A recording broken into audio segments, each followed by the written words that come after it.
So after a good night's sleep and Mike's in bed, and I open up my eyes and I look up and there is the window with the mountain in the background of where we'll be going from starting in Ponte di Legno. And I remember just waking up, it was just like a kid on Christmas morning. I could not wait to get started. I was just like, I wanted to wake up Mike and be like, let's go, dude, let's go. But, I wanted to let him get his sleep. We were both pretty exhausted. So I just went downstairs and checked out the whole scene.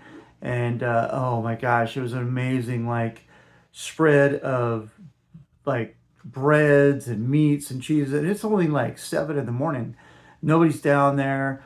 I got myself a cappuccino, an espresso, kind of wake up, get going, and got back to the room and got Mike. This is our room. There's Mikey getting ready. We got all our stuff, GoPros and batteries and all that stuff ready. We're going to go get something to drink and eat at downstairs. They got a kind of a spread, little continental breakfast. It's going to be about 70 degrees high and going to definitely be cold at the top. So we're kind of dressing as if it's winter, which, 8,500 feet it can be. So there will be rain gear, winter gear, just in case we need it. Be prepared. We went down there and grubbed for a few minutes. Definitely could have eaten more, but we knew we had a ride up Gavia. Now, if we had more time, we kind of got a late start and we had a long drive. We would have liked to have gone over the top of Gavia down into Bormio and then come back and maybe do Motorola. But it was the first day of riding and we just spent 30 hours of travel time. So after we checked out, the people at the hotel told us we could stay and leave the cars there while we went and rode. And we got probably started around close to noon and started headed up towards Ponte di Legno. We made a couple of wrong turns and finally got back on our track and was going through the fields of just these wildflowers. And off in the distance was, the people with their houses with the sheets hanging down off of the balconies. Soak it in.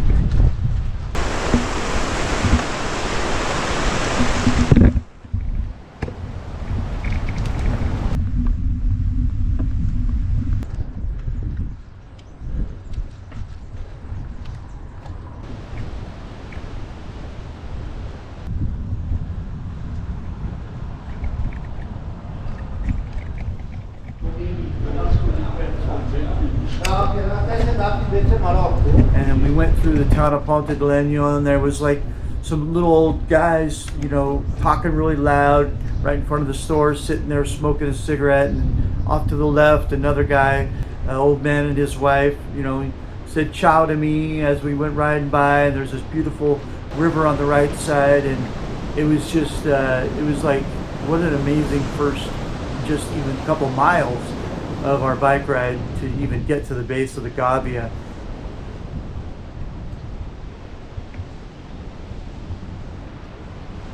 Buongiorno.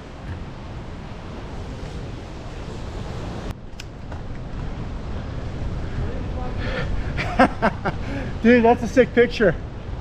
It's okay to take pictures on our way up. Yeah.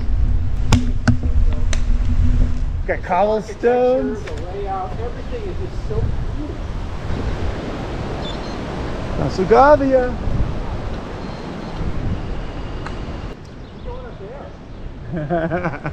We're going up there.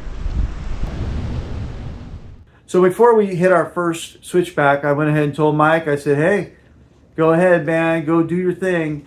And I think the adrenaline was flowing for Mike, so he kind of took off. And as I rode up the mountain, I was starting to get this realization that all this hard work and this whole time of dreaming of this trip is a reality now. It's like Disneyland for cyclists, man. Passo Gavia. Woohoo! Can't believe I'm here doing this. This is crazy. I'm on Passo Gavia with the mountains in front of me. This is just a freaking dream. Oh my God. Mikey's up there somewhere. I hope he's having all the feels that I'm getting right now. This is crazy. I'm in Italy. I'm thinking this isn't happening, and I'm starting to kind of freak out. I'm all by myself, and I'm not just being able to even comprehend like what is happening. And all this time of dreaming of the Gavia and the pictures of Andy Hampsten on my wall because of what he did in the 1988 Giro d'Italia. And that's really what makes the Gavia one of the most famous things for cyclists. So if you're not a cyclist, you probably wouldn't know the story, but in the 1988 Giro d'Italia, no American had ever won. He was a minute behind in the standings, and at the base of the Gavia, it was raining. And the organizers knew what was probably happening up higher in the mountains, and so did the team of Andy Hampsten. So he went and bought a whole bunch of winter clothing and had it ready for the guys because he knew it would probably be snowing at the top. Well, the famous scenes are legendary from that stage going to Bormio over Gavia Pass, where basically it started snowing and these guys did not have the proper equipment and they did not stop the race like they would today. They let them keep going. And there were guys at the top of the mountain that were just like freezing cold. Some guys quit. Some guys, there's rumors that some just jumped in a van and went down the mountain on the other side because they were so cold they just kind of cheated. Well, Andy Hampsten got to the top and made his way down. And by the end of the stage, even though he finished second in that stage, he ended up with like a 4 or 5 minute lead on that guy that was originally the leader of the race and now had a small lead over Eric Breukink. The scenes are iconic. So that's one of the reasons why the Gavia is so legendary for cyclists, because of that day in 1988 where at the top there was dudes straight up just crying. They were told by their directors that they need to go back down the mountain to finish the race, otherwise they're disqualified. And they were defiant, and some of them just said, I'm not doing it. I'm not risking my life. And the snow was thick. Some like of the vehicles spun out. The motorcycles that had the photographers and the camera guys on it, some of them crashed out. But the images that came from that stage, we didn't get to see for a long time because there was no internet back then. But later on in magazines, we did see it, as well as some kind of like VHS tape stuff that came out late, maybe 2-3 weeks, a month later. But Andy Hampsten became like instant hero for all of us American cyclists.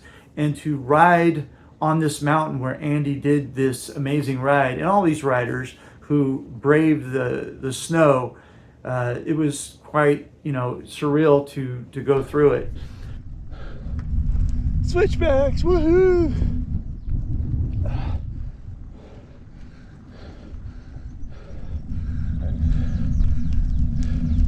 Woo!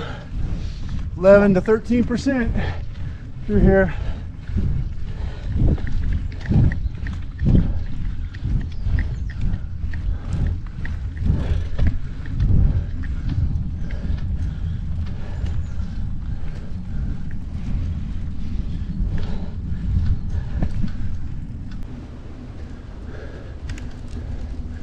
This is just ridiculous.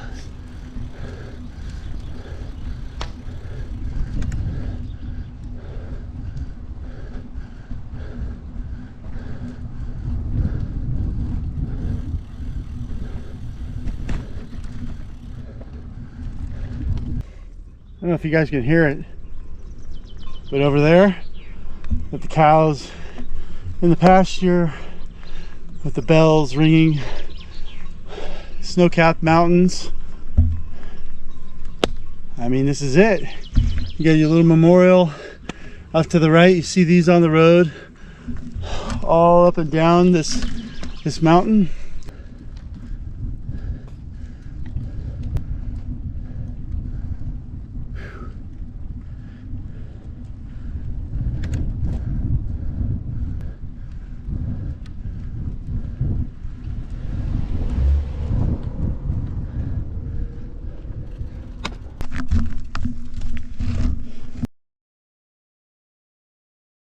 Took a little break for some pictures and some people on mountain bikes past me, and I am now behind them. Almost 7,000 feet.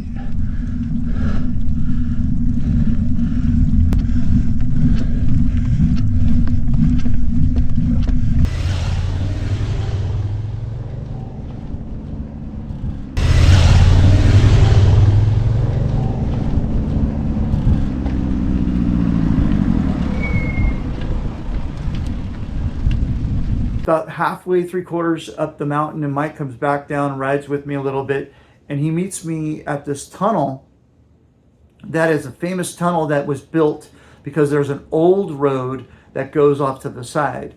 Now, sad story behind that road is that old road was built in and used a long time ago, and a bus of tourists went off the side of the road, and there's a memorial there now for that. And that road is trashed, and they put they ended up putting a tunnel there anyways.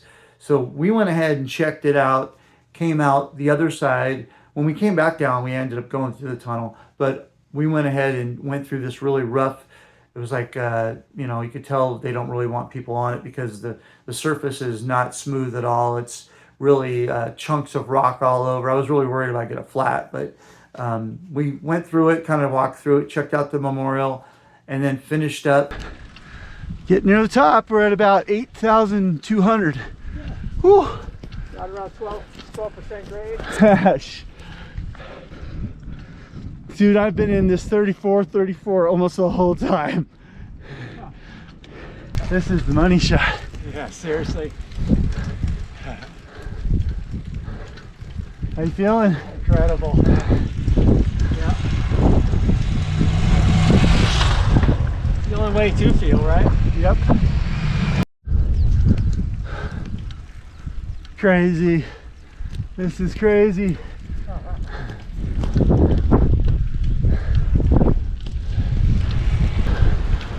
Living the dream.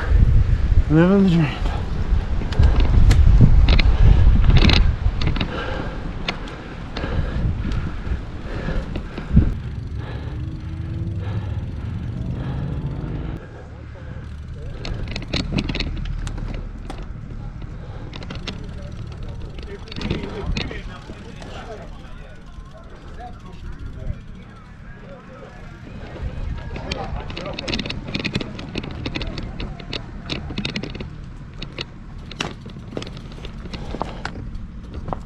Well, I mean, here we are at the top of Gavia, and it's so incredible. Bo and I were talking about how we've been, you know, like dreaming about this for what, 40 years? I mean, it's just crazy. And then to get here and it didn't disappoint at all. If anything, it's even better than expected.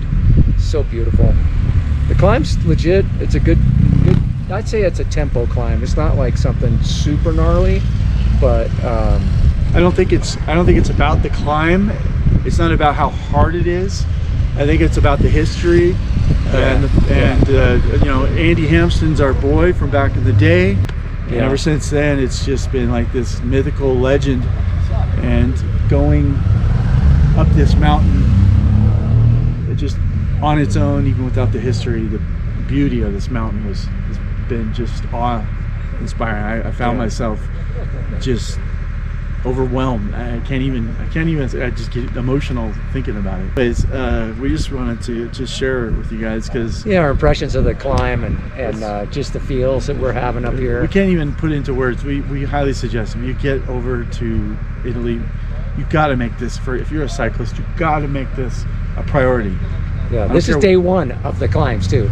So we got a bunch more climbs headed our way, but we wanted to check in with you all and let you know about Gavia. It's definitely a legend for all the right reasons. And and now we're about to go into Rifugio Bonetta, the bar and ristorante, and we're gonna have some lunch. The weather was originally all week long scheduled to be rain, and we haven't barely had it spit on us once the whole ride. And so we've lucked out. We're gonna get some food and head back down the mountain. And you see snow all around us, and it's not it's actually really nice. I just put these arm warmers on to descend down the hill a little bit, but Yep. on the way up, it was just jersey and vest the whole way. So I had my jersey, as you'll see in some of the video, I had my jersey all the way zipped down and just and I had this rolled up because it was perfectly fine for the climb. Beautiful road too, outside of a couple little sections. Yeah, the road's in amazing condition. It really is. It really, I think it, and then how clean. There's no garbage on the side of the road. Yeah. So it's very pretty crazy. It's everything we wanted it to be and more, and we're not exaggerating. I swear. I can't even talk right now. I'm like just blown away by this whole thing. It's crazy. Yeah. So awesome. What he said. So we go into the restaurant, and it was super cool. There was motorcyclists and cyclists in there, and there was these big old cases full of desserts, and it was just really cool. There was pictures of the 1988 Giro d'Italia, all those famous images from the snow, and Mike goes and stands in line, and we're waiting to get some food and maybe a Coke or a cappuccino, and all of a sudden this guy comes out with an accordion, and he sits down in the corner with his friends, and they got these huge glasses of beer or whatever. They might have been drinking a little bit of grappa, and they just start playing the accordion and singing all these folk songs. And Mike and I are just sitting there looking at each other just like, I can't believe this is happening.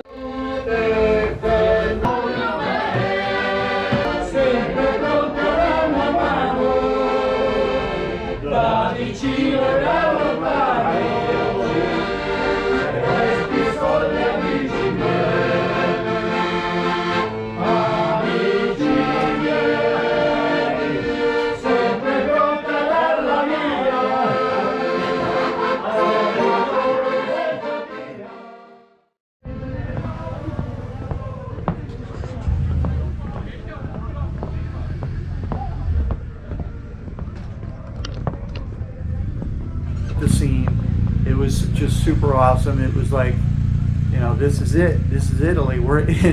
This is officially Italy. And so we got done. Once again, we would have liked to have gone down to Bormio and do this big old huge route, but we were going to have to go through about a 3-hour drive to Bolzano for the next day. Went back down where we came from, met down at Ponte di Legno, rode back to the car, threw the bikes in the car, and headed up the mountain a different direction to go to Bolzano in the Dolomites for an event the following day. Well, on our way, we were like, well, what are we going to eat? And we didn't know, the mountains closed, all the things close early. So we start heading up the mountain. We're about maybe 10 miles in of the 75, 80 miles. We're on this mountain pass on our way to Bolzano. And this restaurant normally is a hotel restaurant that doesn't get a lot of business in the summer. And it's gondolas and mountains, as you can see. So we stopped in and said, hey, are you guys open to make some food? And they did. So check this out. We're having lasagna outside with that view. Are you kidding me? Amazing. And I don't know if he had some old lasagna from earlier in the day or what it was, but the guy brought us out lasagna and bread and everything. And it was so cool to sit out there in the parking lot all by ourselves with like a table with the Alps. Perfect end to a day. And now we just had to do some driving. So, Mike got back in there into the driving seat, did an awesome job zigzagging through these mountain passes. We got to see like some vineyards and some other roads that we weren't going to have time to do, obviously, on our way to Bolzano. And then it became nighttime. And I mean, it's probably a good thing we didn't do that big circular route, because we still pulled in finally into the Dolomites, and it was like 11:30. In fact, we had to call the lady that ran the B&B at the Garni Fani and say, hey, we're running late, sorry. She said, no problem. And so that was an amazing first day, and it just was the start of this amazing adventure. It couldn't have been a better start.